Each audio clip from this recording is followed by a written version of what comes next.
paniniwala sa plenaryo ay simbolo ng humihinga at buhay na Senado. Nagagawa natin ang kalayaan at kasarinlan. Isang demokrasya na naririnig ang bawat naratibo. Tagahanga po ninyo ako lahat. At alam naman po ninyo, sa maiksing panahon ko rito, ako ay pro-Westminster. At ngayon, system po. System. Yan po yung parang sa UK. At yan po yung nakita ko ngayong araw nito. Ang lahat ng mga senador ay gising. Ang lahat ng mga senador ay nandito.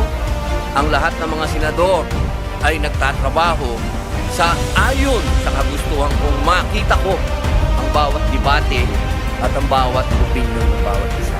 Kaya nagpapasalamat po ako. Napakagandang araw po ito sa inyo lahat at sa atin. Ngayon, mga kababayan,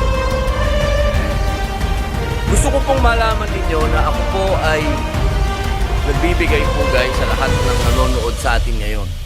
Malamang ang sasabihin ninyo, siyempre si Robin Padilla, ang boto niyan, alam na natin. Eh, mabuti po, alam nyo na.